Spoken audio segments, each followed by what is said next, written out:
Hello everyone, and welcome back to the Beatles Forever. In our last episode, we saw that Brian was on a collision course with himself. He felt burned out, and he felt like he just wanted to go on a long cruise. He also had a wish to just manage his favorite artists, which were the Beatles, Cilla Black, and Gerry and the Pacemakers. He couldn't seem to streamline his company that way, though. It left him feeling overwhelmed, and he started to escape his responsibilities by staying away from the office and not talking to anyone except his secretary about what he was really up to. So this episode that I'm doing today is going to take a little longer than my usual videos, but it really is a very interesting things that I found out from the book, The Man Who Made the Beatles. And this time we see Brian and the blueprint that he had for his business in the pop music field. So let's see what was going on. Looking at Brian's complex business affairs, it shows a man better at visualizing promotion, sales, and marketing than at hard dealing. The way he thought about business can go back to his family and their business. The Epstein's business dealt in retailing and marketing. NEMS Enterprises was a typical Jewish immigrant furniture company to which just about each member of the family had shares. Brian adopted this idea and created a separate company for his pop events. NEMS Enterprises launched in June 1962. It showed how much the family trusted each other. Brian and his brother Clive owned half the company. NEMS Enterprises, the master company, which handled the Beatles and other acts, had to be reshaped after 1963, which was a very successful year. It happened when the Beatles appeared on the Royal Variety Show. April the 27th, 1964, the capital was increased from 100-pound shares to 10,000-pound shares. Brian made his shareholding 5,000 pounds, Clive 4,000 pounds, giving the Epstein brothers 90%. The rest was divided between Lennon, McCartney, Harrison, and Starr. Bringing the clients into the business showed Brian's sense of fair play. Sam Adler, a noted British rock manager, said that nowadays the advice would be the manager must keep his business 100% owned, and the artist should own their own business. Show business history has shown that it's unhealthy for both parties to receive advice from the same lawyers and accountants. By the 1970s, the rock band successful in Britain did not make the same inroads in America until a year or two later, so the manager had time to put the business in order before the bigger receipts arrived. Epstein didn't get the advance warning of the Beatles' earnings. After Brian's energetic local work in Liverpool, their British success happened quickly, and the international funds flowed rapidly.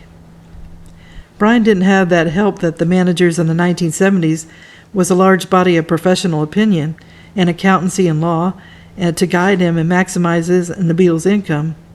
In the mid-60s, the music business was hardly an industry then. To many, they disapproved of Epstein's handling of the songs of Lennon and McCartney. Northern Songs was registered February the 22nd, 1963. With Dick James and Brian, its first directors. A month later, the shares were split into A and B shares, and Dick James had 49 of the A shares, and B shares were divided between Lennon and McCartney, 19 to John and 20 to Paul, with 10 going to the NEMS Enterprises. In February 1965, the company went public on the London Stock Exchange with the issue of 5 million shares. When Brian died, his brother Clive became a director of Northern Songs in October of 1967, but in June 1969, Dick James sold the company to ATV for 10 million pounds. It was the single most contentious deal arising from the Epstein-James era. The Beatles were angry at what they regarded as betrayal. Dick James said that since the Beatles by then were divided in business, with John, George, and Ringo with Alan Klein, and Paul was with Lee Eastman, he was acting in their future interests and ensuring a strong sale of the song catalog, rather than having the company torn apart by the stock exchange. In the 1980s, when Michael Jackson acquired the company owning the Beatles catalog, it was hinted that Brian was naive in giving songs to James and was the first fundamental mistake in losing John and Paul's possession of the songs they wrote. In hindsight, Brian could have set up his own publishing company rather than giving publishing license to Dick James. He could have then asked James to administer it, and he could have launched his own record production company and leased the tapes to EMI. But Brian was bound by enormous loyalties and the escalator was moving too quickly for him to backtrack from contracts already signed with these two parties. And the music business was far less industrialized and wise than it became in the 1970s. James did a first-class promotion job. If Epstein had been motivated only by money, he could have renegotiated in 1966 along those lines. Sam Adler said that Brian couldn't be blamed completely. He couldn't have conceived that sheer size of the Beatles' success and the way it would continue years later in songwriting. He was operating in an earlier time. In those years, there weren't accountants, lawyers, and administration around who could help him do it. Brian did everything needed as a director. There was no sign of the companies he was involved with being in default on filing or their accounts not being clean. Adler said that comparing Epstein of the 60s with Robert Stigwood in the 70s and Richard Branson in the 80s, the difference was that Epstein was not looking for methods of earning the next million. He and his major artists had made enough money to live on. He never wanted to be the richest or the biggest, but to be the best, and then turn to something else and be the best at that too. A manager can delude himself into thinking the artist is only successful because the manager had brought it about. But I don't think Brian was that kind of person. He was too close to his artists to think of himself as being separate from them. The way the Beatles story unfolded after his death shows the degree to which he held them or the structure together. The destructive forces in a band after this initial period of success are always best held together by the manager who grew them through their period of early success. Brian's business designs looked rather like an orchestra were good, but they weren't being led at the speed of a conductor how he would have led them. Adler continued saying what Brian did was form NEMS and run the Beatles' business in the way he knew his grandfather's furniture firm. In such families, the home centers on business. If the family business does well, the home runs well. They sit at home and talk about the business. So as you're all working together out of the official hours, you incorporate a company together. What Brian did was effective and still functions well for many businesses. Adler said that entertainment in one industry often allows casual management to flourish. It's possible that by not going to meetings, Brian allowed the Beatles' business to build up on its own momentum, and he avoided wrong decisions being made. Adler didn't see Brian as unfair or dishonest. He saw him as all too human a guy, much too vulnerable to be a businessman. He said Brian should have allowed the Beatles to get a business manager and stayed on the creative side. By December 1965, the NEMS Enterprise Company split with 7,000 shares to Brian, 2,000 to Clive, and 10% in the hands of the Beatles. Lennon, surprisingly, was the most attentive of the four. He was usually the first Beatle to sign business documents, and his fascination with Alan Klein in 1969 reflected his interest in commercial returns for his artistry. There were instances in the rosters of the companies where Lennon would become a director a month or two before McCartney. Adler said that John had a keen developed sense of ownership. McCartney, who tried to unify the Beatles upon Brian's death, emerged as a masterly controller of his own financial destiny. In terms of the ownership, at least, Brian was virtually the fifth Beatle. They split most of the companies 5 ways. Epstein's business activities, according to the author, should not be judged too harshly. In the 5 years of him being in charge of a fast-moving empire, he made far more inspired decisions than mistakes. He gave a pop scene in its infancy just what it needed: emotional commitment. Epstein's massive contribution, transcending management, was his ear, his eye, his style. His biggest mistake was to stem from merchandising of the Beatles' merchandise, Beatles wigs, watches, shirts, and pillows, etc. By the 1970s, the pop boom that Brian helped to begin had transformed into the rock industry. There was multinational soft drink corporations and business interests. Also, there was audio tape and tobacco manufacturers, and it poured huge sums of money into the pop music scene by sponsoring major events. It was a guaranteed method of reaching a rich teenage audience. There was also T-shirts, badges, and clothing, as well as the arrival of cassettes as a major force, and it commercialized pop as never before. Managers, promoters, and record companies enjoyed the rich pickings, usually regardless of the originality or quality of the music they were promoting. Back in the 1960s, merchandise was unheard of in relation to pop, but it was to enter their lives with a vengeance. Merchandising created greed and rivalry and became one of Brian's biggest problems as the cult of Beatlemania swept Britain. From the beginning, Brian didn't want the Beatles to be exploited. Their image and marketability were projected and protected by him alone. He vetoed every attempt to profit from them unless he was personally able to supervise quality control. From the moment they say, "She loves you," and shook their long hair, the merchandising signals were apparent. Brian had unknown opportunists wanted permission from him to make Beatle wigs. As the Beatles became even more popular, he was having manufacturers wanting to sell merchandise. Beatles endorsed boots, dolls, pillowcases, towels, pins. When it became clear that the Beatles were not a passing success, Brian felt that he could no longer contain the problem within NEMS. In 1964, he turned to his solicitor, David Jacobs, for advice. And Jacobs had an impeccable pedigree. He represented stars like Liberace, Judy Garland, Lionel Bart, Zsa Zsa Gabor, Laurence Olivier, Shirley Bassey, and Eartha Kitt. Jacobs told Brian that he should properly structure the licensing of the Beatles' merchandising and that as his lawyer, he would willingly supervise the companies involved in the actual operations. So Brian, he was relieved to unload the problem on a friend he could trust. The companies running Beatles merchandising were launched as Sector in Britain and Seltaeb, Beatles spelt backwards, in the United States. And one enterprise that Epstein immediately approved originated with his cousin Raymond. He proposed that he and his brother Peter should make and sell Beatles sweaters and badges.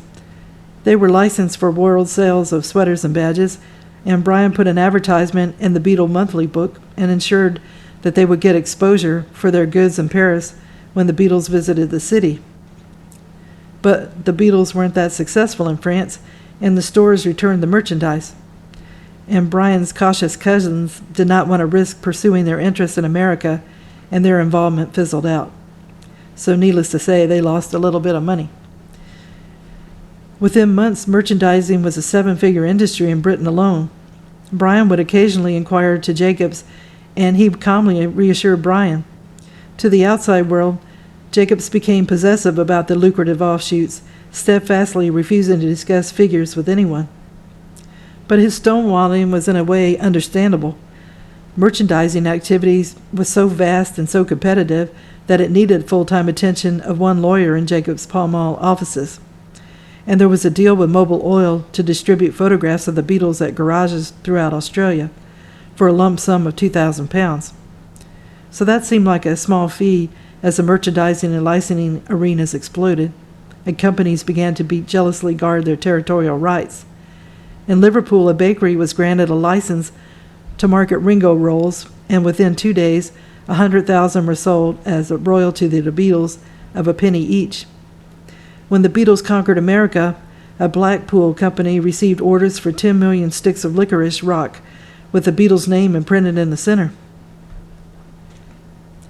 In America, licenses were assigned to one Nicky Byrne and 3 partners, but signed away by David Jacobs at a staggeringly small returns to NEMS, 10%, against 90% of income to Seltaeb. Quickly as income from licensing the Beatles' names ran into millions of dollars, the scene was set for an ugly confrontation. The American licenses were administered for Brian by a lawyer named Walter Hoffer, who had been introduced to him by Dick James. There were early problems, recalls Jeffrey Ellis, who was working in Hoffer's office in New York late in 1964, when Seltaeb was launched. The business back then was less sophisticated than nowadays.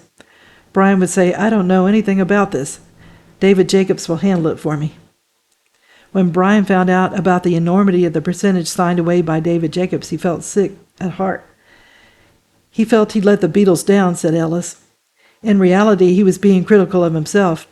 It was the first time he had delegated anything of a significance to anyone, and it had rebounded on him through poor advice. And who could have predicted the scale of the merchandise sales? Brian had trouble from Seltaeb when they sued NEMS in 1965, and they sued the Beatles too for conflicting licenses. The lawsuit flew thick and fast.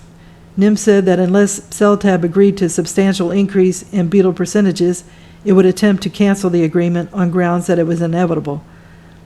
NEMS also asked for accounting of money that it alleged was owed to the company. By December 31st, 1966, NEM Enterprises was being sued for $60 million in the United States. As well as contesting this figure, NEMS was counterclaiming for damages, and the legal showdown began. In America, the civil procedure had each contesting party having the right to examine the other party before trial, usually with sworn testimony. So notices for Epstein and his NEMS colleagues started to appear in New York several times at the offices of Walter Hoffer. He was a publishing associate of Dick James. He launched the Beatles fan club in America. Hoffer mentioned that to Brian by phone, but he didn't sound urgent about it. He believed he could handle the problem, and he should have mounted an immediate rebuttal and alerted Brian and NEMS that they had to provide statements in advance of the case, as required by U.S. law. But Hoffer didn't want to alarm Brian. As legal notices began to appear and answer questions went unattended, the Supreme Court granted a judgment against the Beatles, NEMS, and Brian for the default. A court friend of Nat Weiss, who had seen the judgment being entered, your friends, the Beatles, have a judgment of $5 million against them, default judgment. Weiss, of course, called up Brian and told him the news. And Brian asked naively, is that good or bad? Nat said, this is terrible. It's a nightmare. He added that Brian should have been in court to answer the charges. Epstein had complete confidence in Nat's ability to reverse the judgment, but Weiss said it would not be easy. I'll have to have a very strong lawyer to vacate a judgment on default. He demanded that Brian come to America immediately. On the plane to New York with Jeffrey Ellis, Brian said, you know, Jeffrey, I really don't remember much about this Seltaeb affair. I admit I was far too busy doing what seemed to be much more important things about the Beatles' career, their records, tours, and so on, and so forth.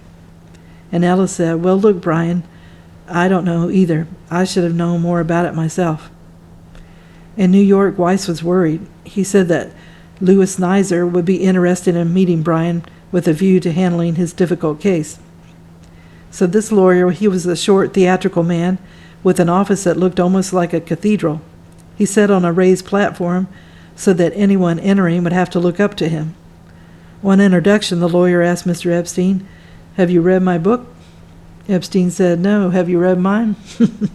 So Nizer said that my retainer is $50,000. Brian didn't blink. He knew from Weiss that a hard-hitting lawyer was essential, and with millions of dollars at stake, Nizer's fee seemed tiny. Brian and Nizer had a rapport. Nizer had a fine sense of showmanship. On his arrival back to the Waldorf Towers from their first meeting, Brian found in his room a gift-wrapped copy of Nizer's book. Louis Nizer assigned Epstein's case to an energetic Englishman living in New York. He got into the case with tenacity and enthusiasm, but nothing could camouflage Brian's lack of knowledge about his own affairs. This time his inability to delegate came back to haunt him. For 2 exhausting days in January 1967, he gave evidence in chambers of New York Supreme Court, with tape recorders whirring away. Brian didn't like being addressed as Brian Samuel Epstein. His face was red with irritation. He was mad at his own poor preparation. Never before had he faced an inquisition about his accountability. Jeffrey Ellis said that Brian was made to look an awful fool by Seltaeb. As he honestly pleaded a lack of knowledge, his weakness was exploited. The tone of the questioning was tough. Mr. Epstein, you must have realized that there were millions of dollars involved. You can't sit down there, Mr. Epstein, and say that in the matter of $1 million advance to the Beatles you were unaware. Was it not your duty under your management contract with the Beatles, $1 million, and you were footling about with an appearance in Brighton that evening? In the heated atmosphere, Brian became intensely flushed. His charm won on one account, though. After testifying the second day, Brian gave the judge a ride in his limousine. In the midst of his battle, in March 19, 1966, Seltaeb issued a writ of libel against Brian, NEMS, Jeffrey Ellis, and Walter Hoffer, claiming $3 million in damages. The allegation was that the Beatles party had written to certain Seltaeb merchandising licenses saying that the licenses that Seltaeb had issued were not valid. A worried Jeffrey Ellis, who had joined forces with Simon Rose to provide the bedrock of the NEMS case against Seltaeb, told Brian that he didn't have even a fifth of a $3 million. Brian said calmly to him, "Hold on, Jeffrey. Never mind. It'll sort itself out." And it did. Brian was forced to post a bond, a form of guarantee tying up his assets for a short time, and the vacation of the default judgment was eventually won.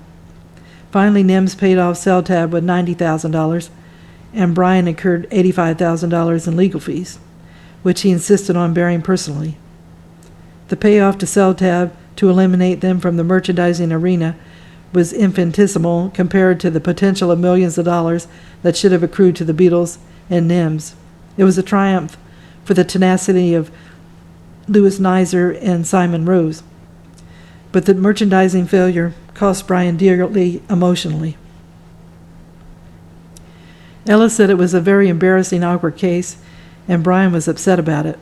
I don't think Brian had a great deal to be ashamed of, because he had put it in the hands of his professional advisors. They had let him down. Perhaps he should have found out more about it. And when the Beatles heard about the merchandising chaos in their American tour, they turned their heat on Epstein. Don Short remembered Paul especially berating Brian.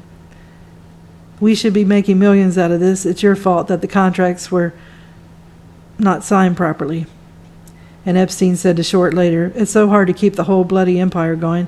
I'm just a manager." Short adds John and Paul especially, and George, who later got into the act, felt that Brian had not been negligent but careless. And George Martin said, "I don't think the Beatles really appreciated him as they should have done. Once they had success, they tended to blame Brian for not getting what was due to them, rather than applaud him for success. They developed a very negative attitude. When it came to light that he had mishandled certain things, they were very vocal in their criticism that he was a rotten manager, forgetting that without him they would not have existed in the first place." Weiss said that Brian was not a clever businessman, but that a good businessman could not have done what he did. Brian didn't think in terms of coming out commercially good. He thought in terms of grandeur. Versailles was not a good investment when it was built, but over a period of time, it ended up being something the country has been proud of for hundreds of years. Very often, it's not the best businessmen who have had the most profound influence on history. So I will end the video here. In this episode, we get to see just how Brian's mind worked regarding his time in the pop music field. He encountered things that were not known how to handle in the 1960s. He was a pioneer and led the way for rock managers and their success in the 70s, 80s, and beyond. Then we got to the merchandising escapade. It was an emotionally draining time for Brian because his weaknesses were brought to light. Wouldn't you know, the only time that Brian relinquished control to his friend and lawyer, it ended up being a fiasco. Brian had his hands full with the Beatles and other acts, and merchandising was a new thing, and it took up a lot of time to go through. Brian didn't have the time to handle that, too. So all this led to a lawsuit from the American Merchandising Company, and luckily Brian hired a great lawyer who got the matter handled, though it was a bit costly. George Martin let it be known that the Beatles, when they found success, weren't appreciative of Brian and how he got them to the success. Martin said without Brian, they wouldn't have existed in the first place. Well, I know this video is a bit longer than usual, but all the business dealings going on needed to be on just one video to fully take it all in. And as I said before, I created a list of merchandise from Amazon that I thought you might be interested in. And if you click on the link, it takes you to the Amazon page. If you purchase anything, I get a small commission that's of no extra cost to you. But more importantly, I wish everyone a good day, and tune in again soon for another episode of The Beatles Forever. Thank you.